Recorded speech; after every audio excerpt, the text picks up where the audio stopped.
কি? হ, এবারও পারলে তোমার চাচা চাচিরে কইও আমার পেটের সন্তানটা এসে নষ্ট করে দিতে। তুমি সত্যি প্রেগনেন্ট? এক কথা আমি আর কতবার কই?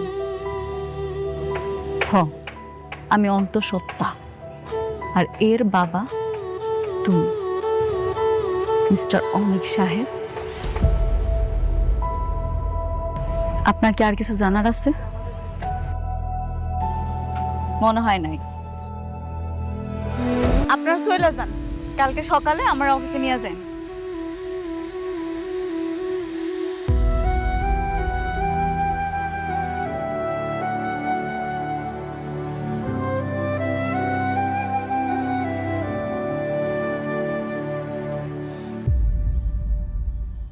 আগের বাচ্চাটারে